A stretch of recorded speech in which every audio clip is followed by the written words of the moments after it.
নমস্কার বন্ধুরা, এডুকেয়ার বাপ্পা চ্যানেলে আপনাদের স্বাগত জানাই। আজ আমি নতুন টপিক নিয়ে হাজির হয়েছি। আজ আমার বিষয়বস্তু হলো মডেল ভার্ব। এই মডেল অক্সিলারি ভার্ব ইংরেজি সেন্টেন্স তৈরি করতে কাজে লাগে। এখন মডেল ভার্ব বলার আগে মডেল ভার্বের কতগুলো বৈশিষ্ট্য আমি আপনাদের বলতে চাই। ইংরেজিতে দু ধরনের ভার্ব রয়েছে, যথা মেন ভার্ব এবং অক্সিলারি ভার্ব। মেন ভার্ব ইংরেজি সেন্টেন্স তৈরিতে সবচেয়ে বেশি ইন্ডিপেন্ডেন্টলি কাজ করে, অর্থাৎ এদের দিয়ে আমরা সরাসরি ইংরেজি বাক্য গঠন করতে পারি। অক্সিলারি ভার্ব এর কাজ হলো সাহায্য করা, মেন ভার্বকে সাহায্য করা, তাই এগুলোকে অক্সিলারি ভার্ব বা হেল্পিং ভার্ব বলে। এখন অক্সিলারি ভার্ব কোনগুলো সেগুলো আমি আপনাদের বলছি। দেখুন, অক্সিলারি ভার্ব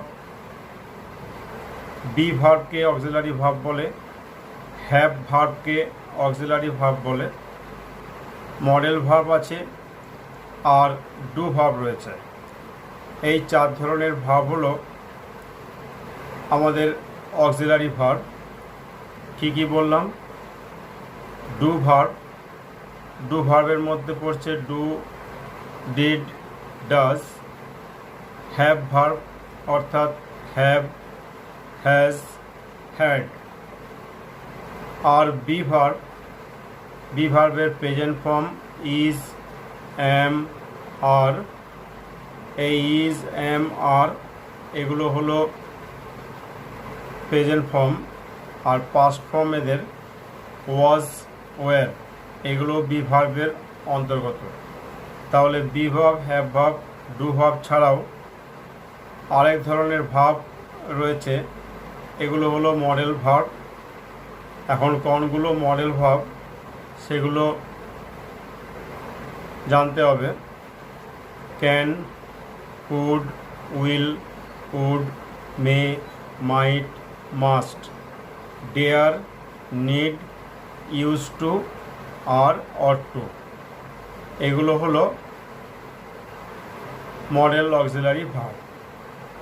এই মডেল অক্সিলারি ভার্বের মধ্যে আমরা ইতিমধ্যেই ডেয়ার, নিড, ইউজ টু এই তিনটি ভার্বকে নিয়ে আলোচনা করেছি।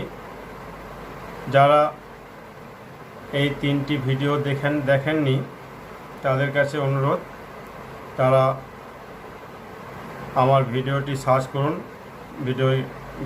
ভিডিওতে গিয়ে সার্চ করুন, তাহলে অবশ্যই সেই ভিডিওগুলি দেখতে পাবেন। এই ভিডিওর শেষে আমি দুটো ভিডিওর লিংক দিয়ে দেব। যদি আপনাদের ভালো লাগে আপনারা সেগুলো দেখতে পারেন, আপনারা চান তো অবশ্যই সেগুলো দেখতে পাবেন। তো চলুন আজকের মডেল ভার্ব। মডেল ভার্বের সম্বন্ধে কিছু বলার আগে মডেল ভার্বের কয়েকটি বৈশিষ্ট্য আমাদের জানতে হবে। কি কি বৈশিষ্ট্য চলুন আমরা দেখে নিই। মডেল ভার্বের প্রথম বৈশিষ্ট্য হলো এই ভার্বের সাথে আমরা কখনোই এস, ইএস বা আইইএস বসাবো না। দ্বিতীয় বৈশিষ্ট্য হলো এই ভার্বের প্রেজেন্ট পার্টিসিপেল বা পাস্ট পার্টিসিপেল হবে না, বসবে না। এই দুটি বৈশিষ্ট্য ভালো করে আপনাদের বুঝতে হবে। মডেল ভার্ব সবসময় মেন ভার্বের আগে বসে মেন ভার্বটিকে সাহায্য করে, সেই জন্য এগুলোকে মডেল অক্সিলারি ভার্ব বলে। আমি তো আগেই বললাম can, could, will, would, shall, should, may, might, must, dare, ought to, use to, এগুলো হলো মডেল অক্সিলারি ভার্ব। এই ভার্বগুলি কিন্তু ইন্ডিপেন্ডেন্টলি কোনো বাক্য গঠন করতে পারে না, এইগুলি দিয়ে স্বাধীনভাবে কোনো বাক্য গঠন হবে না। এই ভার্বগুলির বৈশিষ্ট্য হলো সবসময় এইগুলো কোনো মেন ভার্বের আগে বসে মেন ভার্বটিকে সাহায্য করে। এবার চলুন আমরা থার্ড বৈশিষ্ট্যের দিকে যাই। সবসময় এই ভার্বগুলোর পরে অর্থাৎ মডেল অক্সিলারি ভার্বের পরে যে মেন ভার্বটি বসবে সেটি সবসময় প্রেজেন্ট ফর্মে থাকবে। চলুন আমরা লার্ন ইংলিশের আজকের এপিসোডের দ্বিতীয় পার্টে চলে এসেছি। এই পার্টে আমি একটা মডেল ভার্ব নিয়ে আলোচনা করব, যেটা হলো ক্যান। এর পরবর্তী ভিডিওতে বাকি মডেল ভার্বগুলো নিয়ে আমরা আলোচনা করব এবং তাদের ইউসেজ সম্পর্কে আপনাদের জানাবো। তো বন্ধুরা, যারা এই এপিসোডটি ভালোভাবে দেখবেন এবং পরবর্তী এপিসোডগুলো দেখবেন, তাদের অবশ্যই ইংরেজিতে দক্ষ হতে হবে, এমন কোনো ব্যাপার নয়। এগুলি দেখলে অবশ্যই তারা কিছুটা দক্ষ হয়ে উঠবেন। তাহলে চলুন আমরা আজকের মডেল ভার্ব ক্যান নিয়ে আলোচনা করি। এক্সপ্রেসিং এবিলিটি অর্থাৎ সামর্থ্য বোঝাতে আমরা ক্যানের ব্যবহার করি। এক্সপ্রেসিং এবিলিটি বা সামর্থ্য বোঝাতে আমরা ব্যবহার করে থাকি ক্যান। চলুন কয়েকটা উদাহরণ আমরা দেখি। আপনারা দেখতে পাচ্ছেন পাশের স্ক্রিনে সেই উদাহরণগুলি ফুটে উঠেছে। দেখুন, ক্যানের ব্যবহার এক্সপ্রেসিং এবিলিটি বা সামর্থ্য বোঝাতে আমরা ক্যানের ব্যবহার করে থাকি। চলুন কয়েকটা উদাহরণ আমি দিই। আই ক্যান স্পিক ইংলিশ, আমি ইংলিশে কথা বলতে পারি। উই ক্যান রান ফাস্ট, আমরা খুব দ্রুত দৌড়াতে পারি। তাহলে আর একটা উদাহরণ দেখুন, he can do the work, he can do the work. I can speak English, we can run fast, he can do the work. তাহলে এই যে তিনটে উদাহরণ আমরা দিলাম, তিনটাতে কিন্তু বোঝাচ্ছে সামর্থ্য বা এক্সপ্রেসিং এবিলিটি প্রকাশ করছে, যোগ্যতা প্রকাশ করছে। উই ক্যান স্পিক ইংলিশ, আমরা ইংলিশে কথা বলতে পারি। We can do this work, আমরা এই কাজটি করতে পারি। We can run in the field, আমরা মাঠে দৌড়াতে পারি। We can catch fish in the pond, আমরা পুকুরে মাছ ধরতে পারি। এই যে পারি অর্থাৎ সামর্থ্য, এবিলিটি, এটা বোঝার জন্য আমরা কি ব্যবহার করে থাকি? ক্যানের ব্যবহার করে থাকি। তাহলে আপনারা ক্যানের প্রথম যে ইউসেজ সামর্থ্য বা এবিলিটি, সেটা আপনারা বুঝতে পারলেন। এবার চলুন এর দ্বিতীয় অংশে যাই। এর 2 নম্বর পয়েন্ট আমরা দেখি। 2 নম্বরে গিভিং পারমিশন। গিভিং পারমিশন বা অনুমতি অর্থে ক্যানের ব্যবহার করে থাকি। গিভিং পারমিশন বা অনুমতি অর্থে আমরা ক্যানের ব্যবহার করে থাকি। চলুন এর 3টে উদাহরণ আমি দিই। You can go, you can go, তুমি যেতে পারো। অনুমতি দেওয়া হচ্ছে, আপনি কাউকে অনুমতি দিচ্ছেন। ইউ ক্যান গো, তুমি যেতে পারো।